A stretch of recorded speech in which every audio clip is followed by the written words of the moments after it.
വരുൺ പ്രഭാകർ ഇതിൽ ചിലപ്പോൾ വരും. യെസ്, ബുദ്ധിമാനേ. ലക്ഷ്മി ബാബ, ലക്ഷ്മി ബാബ. മലയാളത്തിൽ ആദ്യമായിട്ട് 500 കോടി ക്ലബിൽ കയറുന്ന പടമായിരിക്കും ദൃശ്യം 3. യെസ്, ദൃശ്യം എന്ന് പറഞ്ഞ സിനിമയുടെ ബ്രാൻഡ് വാല്യൂ, നായകന്റെ ബ്രാൻഡ് വാല്യൂ, സംവിധായകന്റെ ബ്രാൻഡ് വാല്യൂ, ഇത്രയും മതി. ജോർജ് കുട്ടി ഇത്തവണ ചതിക്കണത് ഇളയ കുട്ടിയായിരിക്കുന്നു. പോസ്റ്റർ ഡീകോഡിംഗ് ഒക്കെ എല്ലാവരും അങ്ങോട്ട് തിരിഞ്ഞു നിൽക്കുന്നു, അനു മാത്രം ഇങ്ങോട്ട് തിരിഞ്ഞു നിൽക്കുന്നു. ഞാൻ പറഞ്ഞു അത് അവിടെ സ്ഥലം ഇല്ലാത്തതുകൊണ്ടാ, അല്ലെങ്കിൽ അവിടെ നിൽക്കായിരുന്നു എന്നൊക്കെ ഉള്ള പോലെ. നിങ്ങൾ മീനിയും കൂടി ഹെവി ആയിട്ടാണ് ആ ചാക്ക് വലിക്കുന്നത്. നല്ല വെയിറ്റ് ശരിക്കും അതിനുള്ള വരുൺ തന്നെയായിരുന്നു. വരുണായിരുന്നില്ല, തേങ്ങയായിരുന്നു. തേങ്ങ, അത് നല്ല റെയിനും കൂടെ ഉണ്ടായിരുന്നുകൊണ്ട് നല്ല വെള്ളം നിറഞ്ഞിട്ടുണ്ട് അതിനകത്ത്. നല്ല ഹെവി വെയിറ്റ് ഉണ്ട്. ഓഷന്റെ വെയിറ്റ് ഉണ്ടായിരുന്നു. സെറ്റ് ഇതുപോലെ എന്താ പറയാൻ ഉണ്ടായിരുന്നു. ാണ് നമ്മൾ ഷൂട്ട് ചെയ്യുന്നത്. പക്ഷെ നമുക്ക് തമിഴ് ക്രൂ ആയിരുന്നു കൂടുതലും. അപ്പൊ അവര് കേട്ടു മോഹൻലാലിന്റെ മകൻ ഇവിടെ ഉണ്ട്, സെറ്റിലുണ്ട്. ഇങ്ങനെ ഒരു ചേട്ടനോട് ചോദിച്ചു, പുള്ളി പറഞ്ഞത് ഈ ഇരിക്കുന്നന്ന് നിലത്തിരിപ്പുണ്ടായിരുന്നു. അപ്പൊ മുടിയൊക്കെ നീട്ടിയിട്ട് ഒരു കീറിയ, എനിക്കൊന്ന് ലാലങ്കിൾ ഇട്ട ഷർട്ട് എന്തോ ആണ് പുള്ളി ഇട്ടുകൊണ്ട് മിക്ക ദിവസങ്ങളിലും. സോ ഇത് ഭയങ്കര വലുതാ സൈസും. അപ്പൊ ഇവർക്ക് വിശ്വസിക്കാൻ പറ്റില്ല ഇതാണ് മോഹൻലാലിന്റെ മകൻ. ഇവരെന്ത് ചെയ്ത് അക്സെപ്റ്റ് ചെയ്യില്ല. ഫ്യൂ ഇന്ററാക്ഷൻസ് വിത്ത് പ്രണവ്. ഒരു പ്രാവശ്യം ഞാൻ ചോദിച്ചു, പുള്ളിയുടെ ഒരു ഗേൾഫ്രണ്ടിന്റെ പേര് എസ്തർ എന്നായിരുന്നു. അത് ലാലങ്കിൾ പറഞ്ഞ് എനിക്കറിയാം. അപ്പൊ എസ്തറിന് ഒരു ഗേൾ ഫ്രണ്ട് ഉണ്ടായിരുന്നില്ല. എങ്ങനെ അറിയാം? ഞാൻ പറഞ്ഞു എനിക്കറിയാം എന്ന് ഞാൻ പറഞ്ഞു.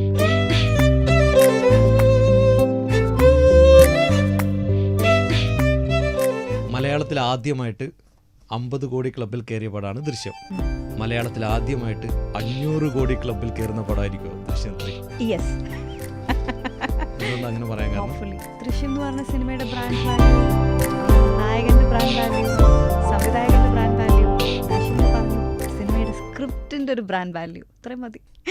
മേ ബി ഞാൻ എപ്പോഴും ഒരു ലോ എക്സ്പെക്ടേഷൻ്റെ ആളാണ് ലൈഫിൽ. എൻ്റെ ഒരു സ്റ്റൈൽ അങ്ങനെ ആയതുകൊണ്ട് it's not because I don't believe in this film. Because ആൾക്കാർ അത്രയും വെയിറ്റ് ചെയ്തിരിക്കുന്ന ഒരു സിനിമയാണ്. 500 കോടി കയറി അതിനും ഇരട്ടി മധുരം. But will see, time will tell. Lalettan അവസാനം പറയും ഇത് ചെറിയൊരു 500 കോടി ക്ലബ്. അല്ല, പൊതുവെ പറയാം ഇത് ചെറിയ സിനിമ. ആക്ച്വലി ചെറിയ സിനിമയാണ്, പക്ഷെ അതിന്റെ പ്ലോട്ട് എന്ന് പറഞ്ഞാൽ ഇന്റർനാഷണൽ ആണ്. അത് ലോകത്ത് എവിടെ സംഭവിച്ചാലും ഫാമിലി മെമ്പേഴ്സ് അത് ചെയ്യുള്ളൂ. അതാണ് അതിൻ്റെ ഇൻ്റർനാഷണൽ ലെവലിൽ റീച്ച് ആയതിൻ്റെ ഒരു റീസൺ. പിന്നെ അതെത്ര ക്ലവറായിട്ട് എക്സിക്യൂട്ട് ചെയ്യുന്നു എന്നുള്ളതിലായിരുന്നു എല്ലാവരുടെ എക്സൈറ്റ്മെൻറ്റ്. അതുതന്നെയാണ് ശരിക്കും ആ ബാരിയർ അങ്ങ് ക്രോസ് ചെയ്ത് പോയതിൻ്റെ റീസൺ. എല്ലാ ലിമിറ്റ്സും താണ്ടി പോയതാണ് ദൃശ്യം. ഒരുപാട് അന്യഭാഷകളിൽ പോയി. അത് ഇന്ത്യയിലുള്ള റീജിയണൽ ലാംഗ്വേജസ് മാത്രമല്ല, ഫോറിൻ ലാംഗ്വേജസിലും പോയി. സിൻഹളയിൽ വരെ പോയി, ചൈനീസിൽ പോയി. അവിടുത്തെ ഏറ്റവും വലിയ ഹിറ്റായി. അപ്പോൾ അതുകൊണ്ട് ദൃശ്യം ഒരു സ്പെഷ്യലാണ്. ദൃശ്യം 1, ദൃശ്യം 2, ദൃശ്യം 3 ഏറ്റവും ചെറിയ സിനിമ ഏതായിരിക്കും? എന്നെ സംബന്ധിച്ച് ദൃശ്യം 1 ആണ് ഏറ്റവും ചെറിയ സിനിമ. കാരണം നമുക്ക് ആർക്കും അങ്ങനെ ഒരു ഫുള്ളി ഇതിൻ്റെ ഒരു റീച്ചിനെ പറ്റിയോ ഇതിൻ്റെ ഒരു വലുപ്പത്തെ പറ്റിയോ ഒന്നും അറിയില്ല. We were just enjoying the process. രാവിലെ വരുന്നു, ഷൂട്ട് ചെയ്യുന്നു, ഒരു ഫാമിലി പടം എടുക്കുകയാണ് എല്ലാവരും. എനിക്കൊന്നും ഒരു ഐഡിയ ഇല്ല കഥ എന്താണെന്നുള്ള പോലെ. അപ്പോൾ എന്നെ സംബന്ധിച്ച് ദൃശ്യം 1 ആണ് ഏറ്റവും കുഞ്ഞു സിനിമ. പക്ഷേ അതിൻ്റെ ഇമ്പാക്റ്റ് എന്ന് പറയുന്നത് ഇറ്റ് വാസ് ഹ്യൂജ്. പക്ഷേ ഇത്തവണ എല്ലാവരും പറയുന്ന ഒരു കാര്യമുണ്ട്, ജോർജ് കുട്ടി ഇത്തവണ ചതിക്കണത് ഇളയ കുട്ടിയായിരിക്കുന്നു. ഇളയ കുട്ടിയായിരിക്കുമോ? പറയാൻ പറ്റില്ല അല്ലേ, ചിലപ്പോൾ പറയാൻ പറ്റില്ല. അങ്ങനെയല്ല. ഞങ്ങൾ ഈ ടീമിൽ ഇതേ ക്വസ്റ്റ്യൻ, എല്ലാവരുടെയും തിയറീസ് വരുമ്പം പോസ്റ്റർ ഡീകോഡിംഗ് ഒക്കെ എല്ലാവരും അങ്ങോട്ട് തിരിഞ്ഞു നിൽക്കുന്നു, അനു മാത്രം ഇങ്ങോട്ട് തിരിഞ്ഞു നിൽക്കുന്നു. ഞാൻ പറഞ്ഞു അത് അവിടെ സ്ഥലം ഇല്ലാത്തതുകൊണ്ടാ, അല്ലെങ്കിൽ അവിടെ നിൽക്കായിരുന്നു എന്നൊക്കെ ഉള്ള പോലെ. പക്ഷെ നമ്മൾ പറഞ്ഞപ്പം അനു ഫസ്റ്റ് പാർട്ടിൽ ഓൾറെഡി പറഞ്ഞല്ലോ എന്താ കണ്ടതെന്നുള്ളത്. എന്തോ ഒരു സാധനം കുഴിച്ചിടുന്നത് കണ്ടു എന്ന് പറഞ്ഞു. അപ്പോൾ പോലീസിൻ്റെ അടുത്ത് പറയാനുള്ള അനു ഓൾറെഡി പറഞ്ഞു. ഇനിയിപ്പോൾ എന്താണ് പറയാൻ ഉള്ളത്? ആ ഫാമിലിയിൽ ആരും അങ്ങോട്ടും ഇങ്ങോട്ടും ഇതിനെപ്പറ്റി എവിടെയും സംസാരിക്കാറില്ല. പാർട്ട് 2 നമ്മളത് വളരെ ക്ലിയർ ആയിട്ട് കണ്ടു. ജോർജ് കുട്ടി എപ്പോഴും വിലക്കും ആ ഒരു ടോപ്പിക്കിനെ പറ്റി പറയുമ്പോൾ സംസാരിക്കണ്ട എന്നുള്ള പോലെ. അപ്പോൾ അനുവിനും അതിനപ്പുറത്തേക്ക് ഒന്നും അറിയില്ല. അപ്പോൾ എങ്ങനെയാണ് അനു ഒറ്റ എന്നുള്ളതൊരു ക്വസ്റ്റ്യൻ മാർക്കല്ലേ അതിലപ്പോൾ. അനു ഒറ്റില്ല എന്നുള്ളതാണ് എൻ്റെ ഒരു വിശ്വാസം. ദൃശ്യം ചെയ്യുന്ന സമയത്ത് അതിൻ്റെ കഥ മൊത്തം അറിയായിരുന്നു? അറിയായിരുന്നു. ഞാൻ ദൃശ്യം ഷൂട്ട് തുടങ്ങുന്നതിൻ്റെ 2 ദിവസം മുന്നെയാണ് ഓഡിഷനിൽ സെലക്ട് ആയത്. അങ്ങനെ ഓഡിഷനിൽ സെലക്ട് ആയി പിറ്റേ ദിവസം തന്നെ ഞാൻ കോഴിക്കോട് നിന്ന് തൊടുപുഴയ്ക്ക് വണ്ടി കയറി. തൊടുപുഴയിൽ വന്ന് പിറ്റേ ദിവസം ഷൂട്ട് ചെയ്തു. അതിന് ഫസ്റ്റ് ഷോട്ട് എന്നെ വെച്ചിട്ടായിരുന്നു എടുത്തത്. ദൃശ്യം 1-ന്റെ സ്കൂളിലെ സീനായിരുന്നു എടുത്തത് ആദ്യം. അപ്പോൾ സ്കൂളിൽ മേ കമിൻ എന്ന് ചോദിച്ചിട്ടുള്ള ആ ഒരു ഷോട്ടാണ് എടുത്തത് ആദ്യം. അത് കഴിഞ്ഞ് അന്നത്തെ ദിവസത്തെ ആ സ്കൂളിലെ സീൻസൊക്കെ കുറച്ചെടുത്ത് കഴിഞ്ഞന്ന് പോകുന്ന സമയത്താണ് ജിത്തു സാർ എനിക്ക് ദൃശ്യത്തിൻ്റെ ഫുൾ സ്ക്രിപ്റ്റ് എനിക്ക് കൈ തന്നു. എന്നിട്ട് എൻ്റെ അടുത്ത് പറഞ്ഞു, അൻസിബ ഇത് കംപ്ലീറ്റ് വായിക്കണം, വായിച്ചിട്ട് വേണം നമുക്ക് ബാക്കി പ്ലാൻ ചെയ്തിട്ട് ചെയ്യാൻ വേണ്ടിയിട്ട്. എന്നിട്ട് എൻ്റെ അടുത്ത് ഒരു കാര്യം കൂടെ സാർ പറഞ്ഞു, ഈ ലൊക്കേഷനിൽ ആകെ ഈ സ്ക്രിപ്റ്റ് കൊടുത്തിരിക്കുന്ന 2 ആൾക്കാരേ ഉള്ളൂ, ഒന്ന് ലാലേട്ടൻ, ഒന്ന് പിന്നെ എനിക്ക്. അപ്പം ഞാൻ ശരിക്കും പറഞ്ഞു കഴിഞ്ഞാൽ ഞെട്ടിപ്പോയി. കാരണം ഒരു ഭയം കൂടെ വരുമല്ലോ അതും കൂടെ കേൾക്കുമ്പോൾ. അപ്പോൾ ആ ഒരു പേടി ഉണ്ടായിരുന്നു, അത്ഭുതം ഉണ്ടായിരുന്നു. അത് ഇപ്പോഴും എനിക്ക് മറക്കാൻ പറ്റാത്തൊരു മൊമെൻ്റാണത്. മലയാളത്തിൽ ഒരുപാട് ത്രില്ലർ പടങ്ങൾ വരുന്നുണ്ട്. പക്ഷേ ആ ത്രില്ലർ പടങ്ങൾ ഇപ്പോൾ 5-ാം മതിലടക്കം പല പടങ്ങളും നമ്മളുണ്ട്, അതിലൊന്നും പാട്ടില്ല. പക്ഷേ ദൃശ്യത്തിൽ പാട്ടുണ്ടായിരുന്നു, ദൃശ്യം 3 പാട്ടുണ്ടാവും. സോ അത് ചെറിയൊരു കറക്ഷൻ. ഇപ്പോൾ ജീത്തു അങ്കിളുടെ ഭാഷയിൽ സംസാരിക്കുകയാണെങ്കിൽ ദൃശ്യം ഒരു ത്രില്ലർ അല്ല, ഇതൊരു ഫാമിലി ഡ്രാമയാണ്, കുഞ്ഞു സിനിമയാണ്. പക്ഷേ അദ്ദേഹം എഴുതിയിരിക്കുന്നത് ആ ഒരു പെർസ്പെക്റ്റീവ്, ആ ഒരു പോയിന്റ് ഓഫ് വ്യൂ എന്നാണ്. 2 ഫാമിലിയുടെ ഇമോഷൻസ്, അവർക്ക് ജസ്റ്റിസ് കിട്ടാത്തതിൻ്റെ പേരിൽ അവർ ഫൈറ്റ് ചെയ്യുന്നത്, അവർക്ക് സത്യം അല്ലെങ്കിൽ നീതി വേണം എന്നുള്ളത് കൊണ്ട് 2 ഫാമിലിയും ഫൈറ്റ് ചെയ്യുന്നതാണ് നമ്മൾ കാണുന്നത്, അവരവരുടെ സത്യം അപ്ഹോൾഡ് ചെയ്യാൻ വേണ്ടിയിട്ട്. അപ്പോൾ ഫാമിലി ഡ്രാമയിൽ പാർട്ട് 1-ലും പാർട്ട് 2-ലും പാട്ടുണ്ടായിരുന്നു, പാർട്ട് 3 ഉണ്ടാവുമെന്ന് വിശ്വസിക്കുന്നു. ഇപ്പോൾ മാരിവിൽ സോങ് അത് ഭയങ്കര ഹിറ്റായിരുന്നു. ഇപ്പോഴും ദൃശ്യം എന്ന് പറയുമ്പോൾ മാരിവിലാണ്. പിന്നെ അതിൻ്റെ വിഷ്വൽസും എല്ലാവർക്കും ഭയങ്കര ഇഷ്ടമായിരുന്നു. ആ ഒരു ഫാമിലി, ക്യൂട്ട് ഫാമിലി, ഒരു അമ്മക്കിളിയും കുട്ടികളും എന്നൊക്കെ പറയുന്ന അതിൻ്റെ ലിറിക്സുമായിട്ട് ഭയങ്കരമായിട്ട് കണക്റ്റഡ് ആയിരുന്നു. പിന്നെ 2-ൽ പോയപ്പോഴും ഒരു പാട്ട് വന്നു, ഒരേ പകൽ. അപ്പോൾ അതിൻ്റെ മൊണ്ടാഷസ് ആയിരുന്നു കാണിച്ചിരുന്നത്. ഇപ്പോൾ 3 വന്നപ്പോഴും ഞാൻ ഷൂട്ടിൻ്റെ ഇടയിൽ ഇത് മാത്രം സോങ്ങിൻ്റെ ഒരു സീക്വൻസും എടുക്കണില്ല. അപ്പം ഞാൻ ജിത്തു സാറിനോട് ചോദിച്ചു, സാർ നമുക്ക് 3-ൽ പാട്ടൊന്നുമില്ലേ? അപ്പോൾ അത് നമുക്ക് വേണമെങ്കിൽ പ്ലാൻ ചെയ്യാം, ഇതുവരെ പാട്ടൊന്നും പ്ലാൻ ചെയ്തിട്ടില്ല, ചിലപ്പോൾ റിലീസിനോടടുത്ത് ചിലപ്പോൾ ഒരു പാട്ട് പ്ലാൻ ചെയ്താലായി, അങ്ങനെയുള്ളൂ. അല്ലാതെ പ്ലാൻ ഇപ്പോഴത്തേക്ക് അങ്ങനെ ഒരു പാട്ട് എന്നുള്ള രീതിയിൽ പോയിട്ടില്ല. ആ ദൃശ്യം ഫസ്റ്റിൽ നിഴലേ എന്ന് പറഞ്ഞൊരു പാട്ടില്ലേ, ആ നിഴലെ പാട്ടിൻ്റെ ഇടയിൽ ഒരു വരിയുണ്ട്, ദൃശ്യം നേര് എന്ന് പറഞ്ഞൊരു വരിയുണ്ട്. പിന്നീട് ജിത്തു ജോസഫ് ലാലേട്ടൻ വെച്ചെടുക്കുന്ന പടത്തിനൊക്കെ അതായിരുന്നു പേര്. ആദ്യം ദൃശ്യം വന്നു, പിന്നെ നേര് വന്നു. ശ്രദ്ധിച്ചിട്ടുണ്ടായിരുന്നു അതൊക്കെ? ജിത്തു ജോസഫ് ബ്രില്യൻസ് ആണെന്ന് നമ്മൾ പറയും, പക്ഷെ അങ്ങനെയൊന്നുമില്ല, പറയും, ചുമ്മാ പറഞ്ഞതാ. ദൃശ്യം ചെയ്യുമ്പോൾ ജിത്തു ജോസഫിന്റെ മക്കളുടെ അതേ പ്രായം തന്നെയായിരുന്നു ജോർജ് കുട്ടിയുടെ മക്കൾക്കും. എപ്പോഴെങ്കിലും ചോദിച്ചായിരുന്നു ഇതെങ്ങനെ വന്നു? അദ്ദേഹത്തിന് 2 പെൺമക്കൾ. ഇപ്പൊ ഞാൻ അദ്ദേഹത്തിന്റെ ഇളയ ആളുടെ ഞങ്ങൾ ഒരുമിച്ചാണ് പഠിച്ചത്, രാജഗിരി എറണാകുളത്ത് 11-ഉം 12-ാം ക്ലാസ്സും. അപ്പോൾ ഇങ്ങനെ എന്തെങ്കിലും വെരി ക്ലോസ് ഫ്രണ്ട്സ് ഓൾസോ. അപ്പോൾ എന്തെങ്കിലും പറയുമ്പം എടോ കുഴിയെടുക്കേണ്ടി വരുമോ എന്നിങ്ങനെ ചുമ്മാ നമ്മൾ അങ്ങോട്ടും ഇങ്ങോട്ടും ഇങ്ങനെ പറയുമായിരുന്നു. പിന്നെ ഈ ട്രോളൊക്കെ വരുമല്ലോ, അപ്പോൾ ജീത്തു അങ്കിളുടെ ഫാമിലി ഫോട്ടോ, അച്ഛൻ 2 പെൺകുട്ടികൾ, അമ്മ എന്നുള്ള പോലെ, അതേപോലെ തന്നെ ജോർജ് കുട്ടി, റാണി 2 മക്കൾ എന്നുള്ള പോലെ. അങ്ങനെ ചോദിക്കേണ്ടി വന്നിട്ടില്ല, പക്ഷെ ഇൻസ്പിറേഷൻസ് എടുത്തിട്ടുണ്ടാവും ഇൻ ടേംസ് ഓഫ് ഈ വീട്ടിൽ നടക്കുന്ന കാര്യങ്ങൾ. അല്ലെങ്കിൽ ഇപ്പോൾ ഫസ്റ്റ് പാർട്ടിൽ മറ്റേ ഇടിയപ്പം ഉണ്ടാക്കുന്ന അച്ഛൻ മേടിച്ചുകൊണ്ട് പോകുന്നു, ഇതുപോലത്തെ ഒരു 100 എണ്ണം വീട്ടിലുണ്ട്, പക്ഷെ ആകെ വർഷത്തിൽ 2 പ്രാവശ്യം ഉണ്ടാക്കിയിട്ടുള്ളൂ. ഇതേപോലെ ഒരു മീൻചട്ടിയുടെ കാര്യം. അപ്പോൾ അങ്ങനത്തെ കാര്യങ്ങളൊക്കെ അങ്കിള് വീട്ടിൽ നടക്കുന്നതിനകത്ത് നിന്ന് ഒപ്പിയെടുത്താണെന്നാണ് ഞാൻ വിശ്വസിക്കുന്നത്. പാർട്ട് 2-ലോട്ട് വന്നപ്പം ഈ പറഞ്ഞ പ്രായത്തിലുള്ള ടാൻഡ്രംസ്, ഇളയാളിങ്ങനെ നടക്കുന്നു. അപ്പോൾ ഞാൻ പറഞ്ഞു തന്നെ കണ്ടായിരിക്കും എഴുതിയത്. ഇപ്പോൾ 3-ൽ ഓരോന്ന് പറയുമ്പോൾ ഞാനിങ്ങനെ കളിയാക്കും, ഇയാളുടെ ഓരോ കാട്ടായങ്ങളാണ് ജിത്തു അങ്കിൾ കഥയിൽ എഴുതി വെച്ചിരിക്കുന്നത്, ഇനി ഞാനത് കാണിക്കണം എന്നൊക്കെ പറഞ്ഞു. വി ജസ്റ്റ് എന്താ പറയുക, പുള്ളി ഈച്ച് അതേഴ്സ് ലെഗ്. അപ്പം അങ്ങനത്തെ കാര്യങ്ങൾ ഒരു ഇൻസ്പിറേഷൻ എടുത്തിട്ടുണ്ടാവും. അല്ലാതെ വേറെ എന്താ പറയുക ട്രോമാറ്റിക് ഈവൻസ് ഒന്നും ഉണ്ടാവില്ല. ഈ പറഞ്ഞ ഫാമിലി ഡൈനാമിക്സ് ഉള്ള കാര്യങ്ങൾ എടുത്തിട്ടുണ്ടെങ്കിലേ ഉള്ളൂ. ഇതിന് വേണമെങ്കിൽ എസ് അല്ലെങ്കിൽ നോ പറയാം. എസ് പറയുന്നുണ്ട്, കാരണം പറയുന്നുണ്ട്, പ്രശ്നമൊന്നുമില്ല. ഓക്കെ, ഇത് ജിത്തു ജോസഫ് തന്നെ പറഞ്ഞ കാര്യമാണ്. ദൃശ്യം 3-ൽ ഒരു പക്ഷേ സഹദേവൻ ഉണ്ടാവും, ഷാജോന്റെ ക്യാരക്ടർ ഉണ്ടാവുന്നു. No comments. അറിയില്ല. വരുൺ പ്രഭാകർ ഇതിൽ ചിലപ്പോൾ വരും എന്നും കേൾക്കുന്നു. ഒരു കാര്യം ഞാൻ പറയാം, Drishyam 3 is not a fantasy movie. Okay, അതിൽ ഉത്തരവുണ്ടല്ലോ. കള്ളം പറയാൻ പാടില്ലെന്ന് പറഞ്ഞിട്ടില്ലായിരുന്നു കേട്ടോ, യെസ് ഓർ നോ പറഞ്ഞാൽ മതി എന്ന് പറഞ്ഞത്. നിങ്ങൾക്ക് ഉത്തരം പറയുന്നുണ്ടെങ്കിൽ പറയാം. അല്ല, ഞാൻ വരുണിന്റെ കാര്യത്തിൽ ഞാൻ വളരെ കൃത്യമായിട്ട് ഞാൻ തന്നെയാണല്ലോ പറയേണ്ടതെന്ന്. വരുണിന്റെ കാര്യത്തിൽ ഒരു തീരുമാനം. വരുണിന്റെ കാര്യത്തിന്റെ കാര്യം ചോദിക്കാം. അന്ന് നിങ്ങള് ചാക്ക് വലിക്കുന്നത് ഞാൻ കണ്ടായിരുന്നു. പൊതുവെ സിനിമാക്കാർ ചാക്ക് വലിക്കുക ഭയങ്കര ഈസി ആയിട്ടാണ്, പക്ഷെ നിങ്ങൾ മീനിയും കൂടി ഹെവി ആയിട്ടാണ് ആ ചാക്ക് വലിക്കുന്നത്. അതിനുള്ള വരുൺ തന്നെയായിരുന്നു.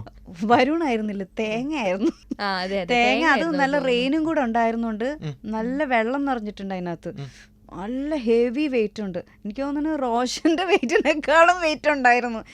റോഷൻ്റെ വെയിറ്റ് നോക്കിയിട്ടായിരിക്കും അതിനകത്ത് ചിലപ്പോൾ ഇട്ടിട്ടുണ്ടാവുക. നമ്മളത്രയും ബുദ്ധിമുട്ടിയിട്ടാണ് വലിച്ചങ്ങോട്ടേക്കിട്ട്. ശരിക്കും പിന്നെ ഈ ഡെഡ് ബോഡീസ് ആക്ച്വലി വെയിറ്റ് കൂടുതലായിരിക്കും എന്ന് കേട്ടിട്ടുണ്ട്.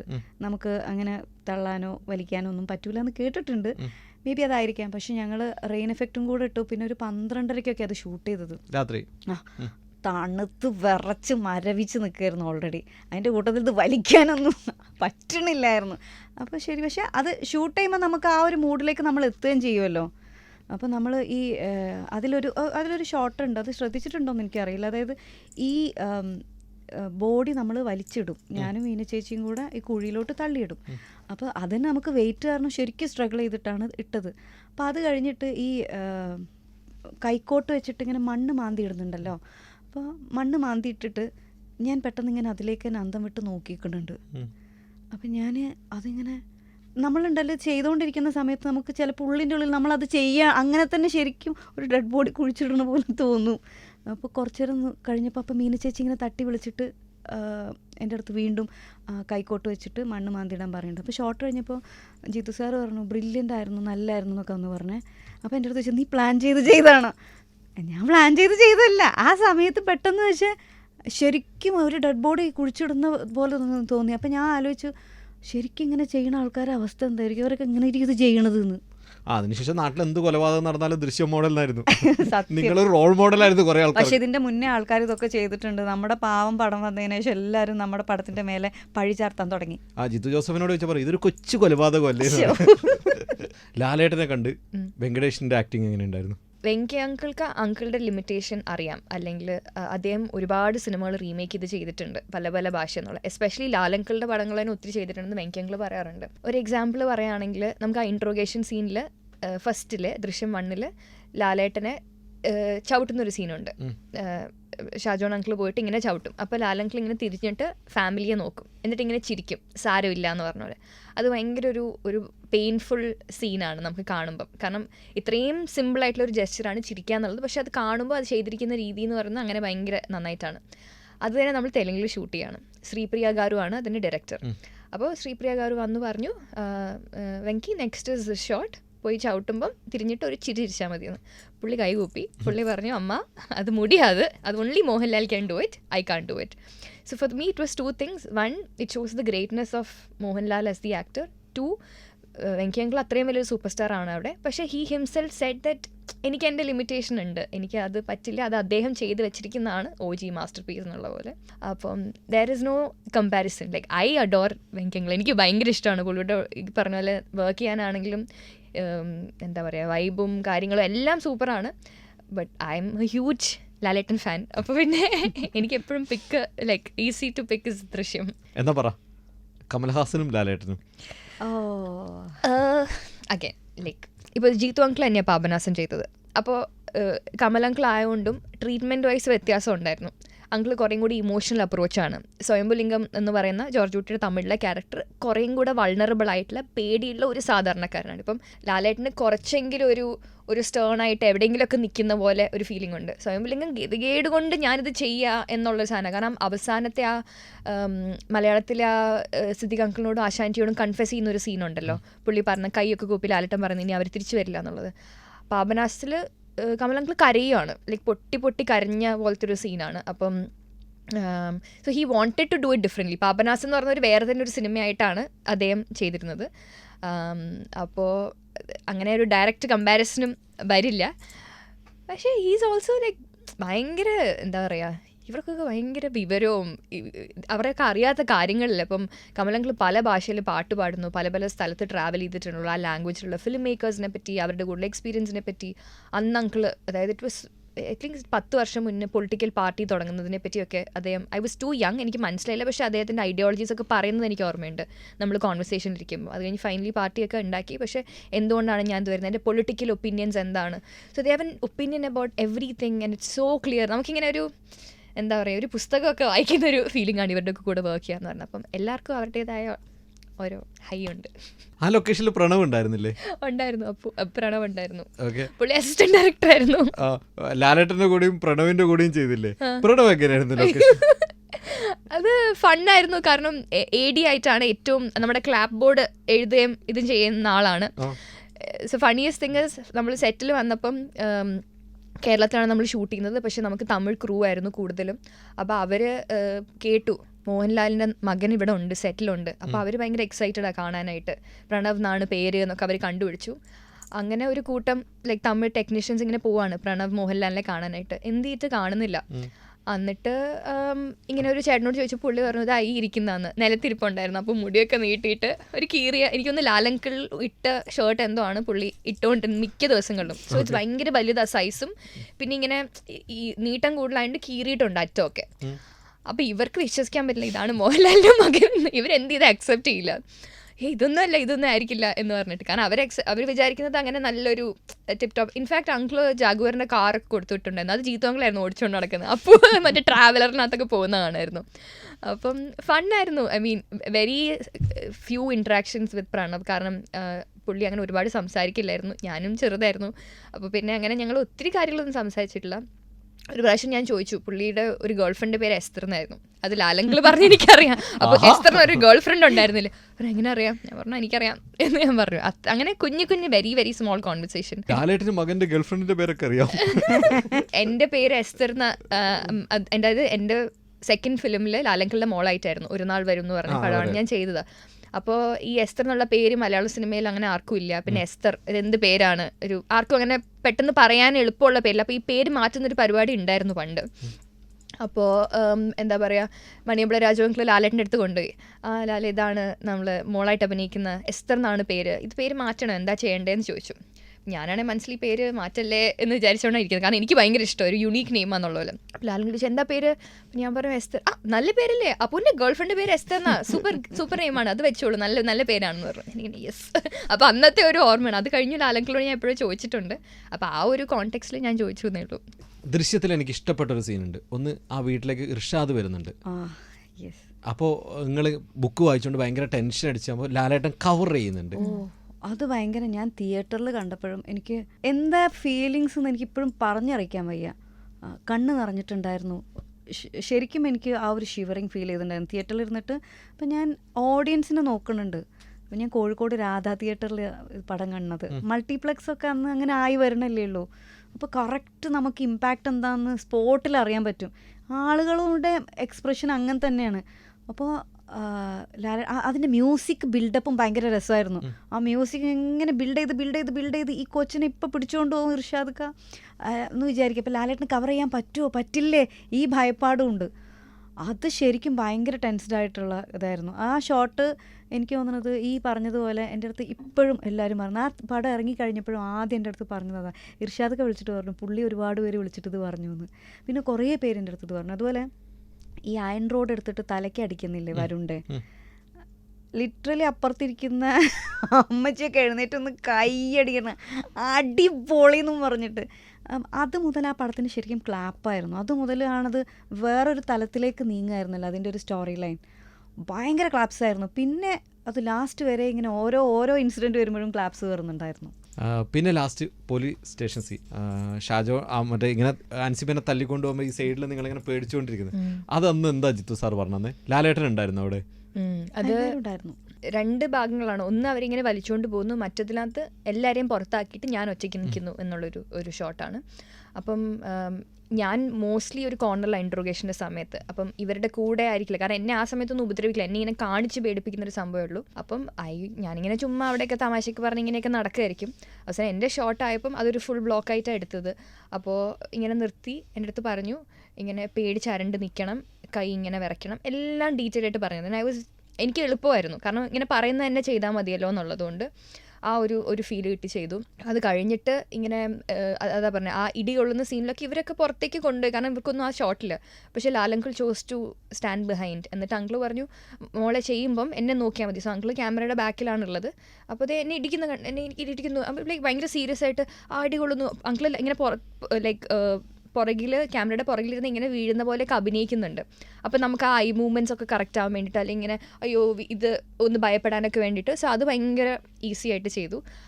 ട്രിക്കി ആയത് ആകെ ആ ഷാജോൺ അങ്കിൾ തല്ലുന്നൊരു സീനുണ്ട്. അപ്പോൾ എനിക്കാണെങ്കിൽ കൈ ഇവിടെ വരുമ്പോഴേക്കും ഞാൻ മാറും. അപ്പോൾ ഇത് അവർ ഇല്ല എത്തിയിട്ടില്ല, ഞാൻ അടിക്കില്ല എന്ന് പറയുന്നുണ്ട്. പക്ഷേ എന്ത് ചെയ്താൽ അവിടെ വരുമ്പോഴേക്കും നമ്മുടെ ഒരു റീഫ്ലെക്സ് കൊണ്ട് നമ്മൾ അപ്പോഴേക്കും മാറുക. അത് ഞങ്ങൾ കുറച്ച് പണിപ്പെട്ടു. പക്ഷേ എങ്ങനെയോ അത് എടുത്തു. ആരും അങ്ങനെ പ്രഷറോ അല്ലെങ്കിൽ ഇതെന്താ ചെയ്തിട്ട് ശരിയാവാത്ത അങ്ങനെയൊന്നുമില്ല. കാരണം എല്ലാവർക്കും അറിയാം ഇത് ആരെ നിർത്തിയാലും അല്ലെങ്കിൽ ഈ പ്രായത്തിലുള്ള ആരും നിർത്തിയാലും പേടിയാവും. സോ ഫുൾ ഭയങ്കര കാമായിരുന്നു. പിന്നെ നമ്മളത് അവസാനത്തേക്കും വെച്ചു. ആരും ഇല്ലാതെ ഞാനും ഷാജോൺ അങ്കിളും മാത്രമല്ല സീനിലുള്ളൂ. അത് കുറച്ച് ടൈം എടുത്തെങ്കിലും അത് ക്രാക്ക് ചെയ്തു. മീനായിട്ടൊരു ഡാൻസ് ഉണ്ടല്ലോ, അത് ദൃശ്യം 3യുടെ ലൊക്കേഷനിലായിരുന്നു. അതായത് ഇവർക്ക് ആസ് ഇൻ ലൈക്ക് അപ്പോൾ ലാലങ്കിൾക്കാണെങ്കിലും അതെ ഫുൾ ഒരു ടെക്നോളജി അതിൻ്റെ ഇൻട്രസ്റ്റ്, മീനാൻറ്റിക്ക് ഫുള്ള് റീൽസ് ഇപ്പം നടക്കുന്ന ട്രെൻഡുകൾ. അപ്പോൾ ഇങ്ങനെ ഇടയ്ക്കിടയ്ക്ക് ചോദിയായിരുന്നു ഇങ്ങനെ എന്താ ഇപ്പോഴത്തെ പുതിയ ട്രെൻഡ് എന്താ, നമുക്ക് ചെയ്യാം. ഞാനങ്ങനെ അത്ര ട്രെൻഡിനോട് അപ് ടു ഡേറ്റ് ആയിട്ടുള്ള ഒരാളല്ല. മിക്കവാറും ട്രെൻഡ് കഴിയുമ്പോഴായിരിക്കും ഞാൻ അപ്ലോഡ് ചെയ്യുകയും ചെയ്യുന്നത്. അപ്പോൾ ഇങ്ങനെ വന്നപ്പം ഹസ്കി ഡാൻസിൻ്റെ ഒരു ടൈം കഴിഞ്ഞായിരുന്നു. പക്ഷെ ഞാൻ പറഞ്ഞു വേറെയും 2-3 അയക്കുന്നുണ്ട്, പക്ഷെ അത്രയും ഡാൻസ് എനിക്ക് പറ്റുന്നില്ല. മെയിനായിട്ട് ഇങ്ങനെ പുഷ്പം പോലെ ഒരു 2 പ്രാവശ്യം കാണുന്നു നമുക്ക് ചെയ്യാമെന്ന് പറയും. എനിക്ക് എന്ത് ചെയ്തിട്ട് ഈ ഡാൻസ് എനിക്കൊന്ന് മമിതയുടെ മറ്റേ ഇതിനകത്തുള്ള ഒരു ഏതായിരുന്നു പടം ഡൂഡ് എന്ന് പറഞ്ഞ സിനിമയിൽ ഒരു ഡാൻസ് ഒക്കെ ഉണ്ടായിരുന്നു, അതെ അതൊക്കെ ഞാൻ ശ്രമിച്ചു, നടന്നില്ല. അപ്പം ഞാൻ പറഞ്ഞു നമുക്ക് ഹസ്കി ഡാൻസ് കളിക്കാം, അതാകുമ്പോൾ 2 സ്റ്റെപ്പിൽ ഒതുങ്ങുമല്ലോ എന്ന് വിചാരിച്ച് ഇത് ചെയ്തു. പക്ഷേ ഇറ്റ് വാസ് ഫൺ. പിന്നെ അത് കഴിഞ്ഞിട്ടുള്ള റീലുകളാണ് എന്താ പറയുക, Varun chilling in heaven, meanwhile എന്താ പറയുക റാണി ആൻഡ് അനു ഇങ്ങനെ ഇത് ചെയ്യുന്ന ഇതൊക്കെ. പക്ഷേ ഇറ്റ് വാസ് ഫൺ ആൻഡ് ഇങ്ങനെ ഭയങ്കര രസമാണ്. ഇങ്ങനെ ഓരോ കാര്യങ്ങളൊക്കെ ചെയ്യാം. എല്ലാ വീക്കെൻഡും നമുക്ക് സിനിമയ്ക്ക് പോവാം. അപ്പം ആശീർവാദിന് തിയേറ്റർ അവിടെ ഉണ്ട്. അപ്പോൾ നമുക്ക് ഫുൾ ടിക്കറ്റ് ഒന്നും പറയണ്ട, ചുമ്മാ അങ്ങ് പോയാൽ മതി. അപ്പോൾ നമ്മൾ വീക്കെൻഡ്സിൽ സിനിമ അല്ലെങ്കിൽ ഇടയ്ക്ക് എന്തെങ്കിലും ഫുഡ് കഴിക്കുക, പിന്നെ ഡാൻസ് ചെയ്യുക, അപ്പം ഇങ്ങനത്തെ പരിപാടിയൊക്കെ. അപ്പം ഷൂട്ട് ഇപ്പോൾ തിയേറ്ററിലൊക്കെയാണ് ഷൂട്ട് എന്നുണ്ടെങ്കിൽ നമ്മുടെ ഷോട്ട്സ് ഒക്കെ കഴിഞ്ഞ് ഉറപ്പിച്ചു കഴിഞ്ഞാൽ എന്നാൽ പിന്നെ നമുക്ക് ഏതെങ്കിലും സിനിമ കാണാം. ലാലേട്ടൻ വരുവാണ്. എനിക്കൊരു കാര്യം പറയണ്ട്, ലാലങ്കിൾ പടം കാണില്ല, എന്നിട്ട് കഥ ചോദിക്കും. എനിക്കാണെങ്കിൽ ഇങ്ങനെ എക്കോ ഒക്കെ കണ്ടു, എന്നിട്ട് കഥ എന്താ പറ. അപ്പം ഞാൻ കണ്ടിട്ടില്ല പടം. അപ്പം ഞാൻ പറയുന്നുണ്ട് ലാലങ്കിൾ കഥ ഇപ്പം പറയാൻ പറ്റില്ല, എനിക്ക് അത് കഥ കാണാനുള്ളതാണ്. അപ്പോൾ ശരി, എന്നാലും ആ ക്ലൈമാക്സിൽ എന്തായിരിക്കും, ഓ ഇങ്ങനെയാണോ, കുരങ്ങ വന്നിട്ട് പട്ടി വന്നിട്ട് എന്നൊക്കെ ചുമ്മാ ഇങ്ങനെ ഇത് ചെയ്യും. അപ്പം അങ്കിൾക്ക് ഭയങ്കര ഇഷ്ടമാണ് ഇങ്ങനെ എന്താ പുതിയ, അതായത് ഹീസ് വെരി അപ്ഡേറ്റഡ് അബൌട്ട് ഇറങ്ങുന്ന സിനിമകൾ, അതിൻ്റെ ആരൊക്കെയാണ് എന്തൊക്കെയാണെന്നുള്ളത്. പക്ഷെ അങ്കിൾക്ക് സമയം കിട്ടാറില്ല കാണാനായിട്ട്. സിനിമകൾ തന്നെ കാണാൻ സമയം കിട്ടണില്ലല്ലോ. ദൃശ്യം 2 ഷൂട്ട് ചെയ്യുന്നതിൻ്റെ ഇടയിലാണ് ഏതോ ഞാനും ലാലേട്ടനും കാറിൽ പോകുന്നൊരു സീൻ. അപ്പോൾ ആ സീൻ കഴിഞ്ഞിട്ട് തിരിച്ച് നമ്മൾ ലൊക്കേഷനിലേക്ക് പോവുകയാണ്. അപ്പോൾ ലാലേട്ടൻ്റെ കാറിൽ തന്നെ പോകണം. അപ്പോൾ ഇങ്ങനെ പോയിക്കൊണ്ടിരിക്കുമ്പോൾ നമ്മൾ ലാലേട്ടൻ്റെ ഓരോ പഴയ മൂവീസൊക്കെ ഓരോന്ന് പറഞ്ഞുകൊണ്ടിരിക്കുകയാണ്. അപ്പോൾ എന്തോ പറഞ്ഞപ്പോൾ ലെഫ്റ്റ് സൈഡിൽ ബാറ് കണ്ടു ഞാൻ, ബാറിൻ്റെ ഒരു ബോർഡ്. അപ്പോൾ നീല കളറ്, അതിന് വൈറ്റിൽ ബോർഡർ. അപ്പോൾ ഞാൻ ഇത് കണ്ടപ്പോൾ പെട്ടെന്ന് ഹലോ സിനിമയിലെ ഡയലോഗ് ഓർത്തു. എന്ന് വെച്ചാൽ ബാറിൻ്റെ ആ ലൈനും കളറും പറഞ്ഞു കൊടുത്തു. അപ്പോൾ അത് ഏത് ബാറാന്ന് പറയുമല്ലോ ആ ക്യാരക്ടർ. അപ്പോൾ ഞാൻ അത് പറഞ്ഞപ്പോൾ പുള്ളി ഭയങ്കര പൊട്ടിച്ചിരി. അപ്പോൾ ഞാൻ ചോദിച്ചു നല്ല പടമല്ലേ എന്നൊക്കെ പറഞ്ഞപ്പോൾ ഞാൻ കഴിഞ്ഞ ആഴ്ചയെ കണ്ടത്. അപ്പോൾ ഞാൻ ഫസ്റ്റ് ഹാഫേ കണ്ടുള്ളൂ. ആ പടം കണ്ടിട്ടില്ലേ? ഇല്ല, ഞാൻ അതിൻ്റെ ഫസ്റ്റ് ഹാഫ് കഴിഞ്ഞ ആഴ്ച കണ്ടു. നല്ല പടമല്ലേ, ഭയങ്കര കോമഡിയല്ലേ. അപ്പം ഞാൻ ചോദിച്ചു അപ്പോൾ എല്ലാ പടങ്ങളും ഇതുപോലെ എല്ലാം ഡബ് ചെയ്യുന്ന സമയത്ത് കാണുന്നത്, പിന്നെ കാണാൻ ടൈം കിട്ടൂല. അപ്പോൾ ഹലോ ഇറങ്ങി എത്രയോ വർഷം കഴിഞ്ഞിട്ടുണ്ട്, ദൃശ്യം 2 നടക്കും, അതിൻ്റെ ഫസ്റ്റ് ഹാഫാണ് അപ്പോൾ കണ്ടിരിക്കണം. ഏകദേശം ഒരു 10-12 വർഷം കഴിഞ്ഞിട്ടാണ് എനിക്ക് ഇത് കണ്ടിട്ടുണ്ടാവുക. കുറേ പടങ്ങളുണ്ട് അങ്ങനെ. ദൃശ്യത്തിന്റെ ലൊക്കേഷനിൽ മീന തല ഇറങ്ങി വീണായിരുന്നോ, ബോധം കെട്ടു വീണായിരുന്നോ? അല്ല, അത് ഈ മഴയത്ത് ഷൂട്ട് ചെയ്തിട്ട് നമ്മൾ മഴയത്ത് അന്ന് ഞാൻ പറഞ്ഞില്ലേ 12:30 ആയിരുന്നു നമ്മൾ ഈ മഴയത്ത് വരുണ്ട് ബോർഡ് കൊണ്ടുപോയിടുന്നത്. അപ്പോൾ നല്ല ഹെവി റെയിനും. മീന ചേച്ചി എന്നൊക്കെ പറഞ്ഞു കഴിഞ്ഞാൽ ഒരു സൂപ്പർ സ്റ്റാർ ആണല്ലോ. അപ്പോൾ ഒരു ആ സമയത്ത് അവർ പറയുന്ന സമയത്ത് ഉള്ള വർക്ക് ടൈം അങ്ങനെയൊക്കെ വർക്ക് ചെയ്ത ഒരാളാണ്. അപ്പോൾ മലയാളത്തിൽ നമ്മൾ കുറച്ചും കൂടെ വർക്ക് നമ്മുടെ എല്ലാവരുടെയും ഒരു ടൈമിംഗ് ഒക്കെ നോക്കിയിട്ടാണല്ലോ വർക്ക് ഫിക്സ് ചെയ്യുക. പക്ഷേ തമിഴ് തെലുങ്കിലൊക്കെ ആർട്ടിസ്റ്റിൻ്റെ ആ ഒരു സ്റ്റാർഡത്തിനനുസരിച്ച് അവരുടെ ടൈം നോക്കിയിട്ടല്ലേ വർക്ക് വയ്ക്കുക. അപ്പോൾ എനിക്ക് തോന്നുന്നു അങ്ങനെ ലേറ്റ് നൈറ്റ് ഒന്നും ഷൂട്ട് ചെയ്തിട്ട് പരിചയം ഉണ്ടാവില്ല എന്നാണ് എനിക്ക് തോന്നുന്നത്. എനിക്കറിയില്ല. പക്ഷെ അന്ന് നല്ല മഴ ഉണ്ടായിരുന്നു. മഴ എന്ന് വെച്ചാൽ റെയിൻ എഫക്റ്റ് ഇട്ടിട്ടുണ്ടായിരുന്നു. അപ്പോൾ ഇത് തന്നെ കുറേ ടേക്സ് എടുത്തിട്ടുണ്ടായിരുന്നു പല ഷോട്ട്സിന് വേണ്ടിയിട്ട്. അപ്പോൾ ഓരോ തവണ ടേക്ക് എടുക്കുമ്പോഴേ വിറച്ച് പോകണം. അന്നേ ഷൂട്ട് ചെയ്യുന്നതിൻ്റെ മുന്നേ പറയുന്നുണ്ട് it's gonna be so cold here എന്ന് പറഞ്ഞുകൊണ്ടിരിക്കുന്നുണ്ട്. പക്ഷേ മഴ നനഞ്ഞ് അവസാനം ബോധം കിട്ടും. Just to add to it, വേറൊരു കാര്യം, ദൃശ്യം 1 സമയത്ത് ആൻറ്റിയുടെ കുഞ്ഞ് ബേബി ആയിട്ട് കൂടിയാണ് വന്നത്. സോ മീനാൻറ്റിയുടെ അമ്മ റൂമിലുണ്ട്, പിന്നെ നൈനിക ഭയങ്കര ചെറുതുമാണ്. അപ്പോൾ ഷൂട്ട് കഴിഞ്ഞിട്ട് പോയി മോളെ നോക്കി. അപ്പോൾ അങ്ങനെ ഒരു ബാലൻസ് കൂടി ഉണ്ടായിരുന്നു. ബിക്കോസ് ഐ എം ഷുവർ, കാരണം ഇവർ മീനാൻറ്റി തന്നെ പറയും ലാലങ്കളുടെ കൂടെ ചില സിനിമകൾ രാത്രി നേരം വെളുക്കുന്നവരെയൊക്കെ ഡാൻസും പാട്ടൊക്കെ ആയിട്ട് ചെയ്തിട്ടുണ്ട്. ബട്ട് ആ ഒരു ടൈമിൽ ദൃശ്യത്തിൻ്റെ സമയത്ത് she was recent mother as well. അപ്പോൾ അതിൻ്റെ ഒരു ജഗിളിലായിരുന്നു പുള്ളിക്കാരത്തി. അപ്പം ഹെൽത്ത് വൈസും ഒക്കെ കോംപ്രമൈസസ് ഉണ്ടായിരുന്നു. പോയി എനിക്ക് തോന്നുന്നു ആദ്യമായിട്ടായിരിക്കും ബോധം കെട്ട് അങ്ങനെ വീഴേണ്ടി വന്നിട്ടുണ്ടാവുക. ഇപ്പൊ തിയേറ്ററിൽ മോഹിനിയാട്ടം ഉണ്ട്, ദൃശ്യം സ്പൂഫ് എന്ന് പറഞ്ഞിട്ടാണ് വന്നത്. കണ്ടായിരുന്നോ? ഞാൻ അതിന്റെ ട്രെയിലർ കണ്ടപ്പോൾ എനിക്ക് ഭയങ്കര ഇഷ്ടമായി. ഭരതനാട്യം ഞാൻ കണ്ടിട്ടുണ്ടായിരുന്നു, നല്ല പടം. മോഹിനിയാട്ടത്തിന്റെ ട്രെയിലർ കണ്ടപ്പോൾ മൊത്തം ദൃശ്യം. അപ്പൊ അതിൽ പറയുന്നതും എല്ലാം, അതിൽ പറയുന്ന ഒരു ഡയലോഗ് കേട്ടപ്പോൾ സത്യം പറഞ്ഞാൽ എനിക്ക് ചിരിയൊന്നും കേട്ടോ. എന്താണെന്നറിയാം, ഈ ജോർജ് കുട്ടി ശരിക്കും പാവമാണ്. ബാക്കിയുള്ള ഭാര്യയും മക്കളുമാണ് എല്ലാ പരിപാടിയും ചെയ്തു വെച്ചിരിക്കുന്നത്. ശരിക്കും അങ്ങനെയല്ലേ? അവരങ്ങ് ഒഴിവാക്കിയിട്ട് ഇങ്ങനെ രക്ഷപ്പെടുത്തി ഒഴിവാക്കുമായിരുന്നെങ്കിൽ നല്ലായിരുന്നു. ഞാൻ എന്ത് ചെയ്തിട്ടാ? അപ്പം ഞാൻ അതിങ്ങനെ കണ്ടപ്പോൾ ആലോചിച്ചു, ശരിക്കും സത്യമാണ്. അതെന്താണെന്നറിയോ, ദൃശ്യം 1 ശരിക്കും പറഞ്ഞു കഴിഞ്ഞാൽ ജോർജ് കുട്ടി ചെയ്യുന്നതൊക്കെ തെറ്റല്ലേ എന്നുള്ള ഒരു തോന്നൽ ആളുകളിലേക്ക് വന്നതിൻ്റെ ഒരു റീസൺ ശരിക്കും പറഞ്ഞാൽ സിദ്ദിഖൊക്കെയാണ് കേട്ടോ. അതിൻ്റെ ലാസ്റ്റ്, അതായത് ദൃശ്യം 1 ലാസ്റ്റ് ആ ടൈലൻറ്റിൽ ഡയലോഗ് പറയുന്നില്ലേ, ഓരോ ഫോൺ കോളും അവൻ വിളിക്കുന്ന പോലെയാണ് തോന്നുന്നത് പറഞ്ഞിട്ട് ഒരു രക്ഷയില്ലാത്ത ആക്ടിങ് ആണ്. ഭയങ്കര മോഡുലേഷൻ ആണല്ലോ അദ്ദേഹത്തിന്. അപ്പം ഞാനത് എപ്പോഴും സിദ്ദിഖയുടെ അടുത്ത് പറയും, ദൃശ്യം 1 ആ ടൈലൻ്റ് ആ സീൻ ഭയങ്കര രസമുള്ള പെർഫോമൻസ് ആയിരുന്നു എന്ന്. അപ്പോൾ പുള്ളി അങ്ങനെയൊക്കെ അങ്ങ് പറഞ്ഞപ്പോഴേ ഓഡിയൻസ് ഒരു സെക്കൻഡ് ചിന്തിച്ചു പോയി, ശരിയാണല്ലോ, അങ്ങേരുടെ മോനാണല്ലോ പോയത്, അവർക്കും ദുഃഖിക്കാനുള്ള എല്ലാ റൈറ്റ്സും ഉണ്ട്, അവർ ചോദിക്കുന്നതിനും എല്ലാം ന്യായമായിട്ടുള്ള കാര്യമാണെന്ന്. എനിക്ക് തോന്നുന്നു അവിടെ മുതൽ ശരിക്കും ഓഡിയൻസിന് ആ ഒരു തോട്ടുണ്ട്. കാരണം ജോർജ് കുട്ടീൻ്റെ മകൾ ഇത്രയും വലിയൊരു ക്രൈം ചെയ്തത് അയാൾ മകളോടുള്ള ഇഷ്ടം കാരണം സേവ് ചെയ്യാണ്. പക്ഷെ ഇപ്പുറത്ത് അവർക്കും ജസ്റ്റിസ് വേണം എന്നുള്ള തോട്ട് വളരെ സ്ട്രോങ് ആയിട്ട് വന്നത് ആ സ്റ്റേറ്റ്മെൻറ്റിലാണ്. ലാലേട്ടൻ്റെ ചാരുകസേരയുടെ വടിയൂരിയത് നിങ്ങൾ തന്നെയാണ്? ഞാൻ തന്നെ. എൻ്റെ അടുത്ത് പറഞ്ഞു, ഞാൻ ചെയ്തു, അത്രയും. ലാലേട്ടൻ വീണ്ടും തന്നു. അതെ, വീണ്ടും തന്നു. എന്ത് രസമല്ലേ ആ ഒരു ഷോട്ട്, പുള്ളി വീഴുമ്പോൾ ഇങ്ങനെ ഒയ്യോ എന്ന് പറയുന്നൊരു സാധനം. Very cute. ഓക്കെ, ഇപ്പോൾ വാഴ 2 വന്നിട്ടുണ്ട്. ഒരുപാട് ആൾക്കാർ പുറത്ത് പഠിക്കാൻ പോകുന്നുണ്ട്. അവരുടെ ബേജാറൊക്കെ ആ സിനിമയിൽ കാണിക്കുന്നുണ്ട്. ഇത്രയും നാളും നമ്മൾ പുറത്ത് പഠിക്കാൻ പോകുമ്പോൾ ഭയങ്കര കളർഫുള്ളാണെന്ന് വിചാരിച്ചെടുത്താണ് ബേജാറ് കാണിക്കുന്നത്. പുറത്ത് പഠിക്കാൻ പോയതല്ലേ, ശരിക്കും വാഴ 2 കാണുന്ന പോലെ ബേജാറ് തന്നെയാണോ പുറത്ത്? എനിക്ക് അത്രയും ബേജാറില്ലായിരുന്നു. പക്ഷെ ദാറ്റ് ഡസൻ മീൻ അവിടെ ബുദ്ധിമുട്ടുകൾ, സ്ട്രഗിൾ ഇല്ല എന്നുള്ളതല്ല. കാരണം എൻ്റെ 2 ബ്രദേഴ്സ്, ഒരാൾ ഓസ്ട്രേലിയയിൽ, ഒരാൾ കാനഡയിൽ. അപ്പോൾ കാനഡയിലൊക്കെ weather wise, terrain wise extremely difficult. ആ ജാനമനിൽ ബേസിൽ വിളിക്കില്ലേ, ആ ഒരു സിറ്റുവേഷൻ ആണ് അവിടെ. നോട്ട് ഈവൻ കിട്ടി.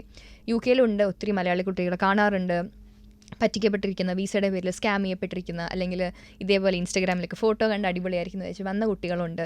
ജെന്യൂൻലി പഠിക്കണം എന്ന് വിചാരിച്ച് വന്ന് അവിടുത്തെ ലോ ഫേവർ ചെയ്യാത്ത ആ ഒരു എന്താ പറയുക റെഡ് ടൈപ്പിൽ പെട്ടുപോയ കുട്ടികളുണ്ട്. അങ്ങനെ ഒത്തിരി ഡിഫറെൻറ്റ് എക്സ്പീരിയൻസ് ഉണ്ട്. പക്ഷേ ഒരു മെജോറിറ്റി ലെവലിൽ സ്ട്രഗിളാണുള്ളത്. എനിക്ക് എപ്പോഴും പറയാനുള്ളതും നിങ്ങളുടേതായ റിസർച്ച് ചെയ്യുക, പിന്നെ നല്ല ഏജൻസികൾ ചൂസ് ചെയ്യുക, അവരുടെ അടുത്ത് ചോദ്യങ്ങൾ ചോദിക്കുക, എന്തൊക്കെയാണ് ചെയ്യേണ്ടത്, വേണ്ടതെന്നുള്ളത്. ബിക്കോസ് അവരവിടെ ഉള്ളത് is to help you out. അപ്പം അങ്ങനെ പോകണമെന്ന് ഞാൻ ആഗ്രഹിക്കുന്നു. കാരണം ചിലരുടെയൊക്കെ കഥ കേൾക്കുമ്പം വിഷമവും. ഇത്രയും 10-30 ലക്ഷം രൂപയുടെ ലോണൊക്കെ എടുത്തിട്ട് അവരുടെ പേരൻസാണ് അത് അടച്ചു തീർക്കുന്നത്. പേരൻസ് എന്ന് പറഞ്ഞാൽ അങ്ങനെ ഒരുപാട് ജോലിയുള്ള ആൾക്കാരൊന്നും ആയിരിക്കില്ല. അപ്പം ഒരു 30 ലക്ഷത്തിൻ്റെ ലോണാണ് അവർക്ക് ഒരു 10-23 വയസ്സുള്ളപ്പോഴേക്കും നമ്മുടെ തലയിൽ ഉണ്ടാവുക എന്നുള്ളത്. അപ്പം വാഴ 2 ഒരു കറക്റ്റ് ഡിസ്ക്രിപ്ഷനാണ്. പക്ഷേ വേഴ്സ് എ എന്താ പറയുക mix of everything for everybody. ദൃശ്യം 2 അനൗൺസ് ചെയ്തത് മെയ് 21-നാണ്, ലാലേട്ടൻ്റെ പിറന്നാളിനാണ്. ദൃശ്യം 3 വരാൻ പോണതും ലാലേട്ടൻ്റെ പിറന്നാളിനാണ്, മെയ് 21-നാണ്. എത്തവണ എന്തായിരിക്കും ദൃശ്യം 3? ബേസിക്കലി ഇത് 2 ഫാമിലിയുടെ പ്രശ്നമാണ്. എപ്പോഴും ഏത് സിനിമ എടുത്ത് നോക്കിയാലും അറിയാൻ പറ്റും. ഇപ്പോൾ ഗോഡ് ഫാദർ ഇംഗ്ലീഷ് ആണെങ്കിലും മലയാളം ആണെന്നുണ്ടെങ്കിലും ഒത്തിരി മൂവീസ് എപ്പോഴും ഫാമിലി സബ്ജക്റ്റ്, ഫാമിലിയിൽ ഒരു കോൺഫ്ലിക്റ്റ് വന്നു കഴിഞ്ഞാൽ അങ്ങനെയുള്ള സബ്ജക്റ്റ് ഭയങ്കര റെലവൻ്റ് ആയിട്ട് ഓഡിയൻസിന് തോന്നുകയാണെന്നുണ്ടെങ്കിൽ അതൊരു ഹ്യൂജ് സക്സസ് ആയിരിക്കും. ഇപ്പോഴും God father, Malayalam God father തന്നെയാണ്, അതിന് ബ്രേക്ക് ചെയ്യാൻ പറ്റിയിട്ടില്ല. മലയാളത്തിൽ ഏറ്റവും കൂടുതൽ ദിവസം തിയേറ്ററിൽ റൺ ചെയ്ത മൂവി ഗോഡ് ഫാദറാണ്. അപ്പോൾ അത് ബ്രേക്ക് ചെയ്യാൻ ഇത്ര വർഷം കഴിഞ്ഞിട്ടും പറ്റിയിട്ടില്ല. അതിൻ്റെ റീസൺ അതാണ്, ഫാമിലീസ് തമ്മിലുള്ള പ്രശ്നങ്ങൾ. കാരണം നമ്മുടെ നിത്യജീവിതത്തിലും അത് തന്നെയാണ്.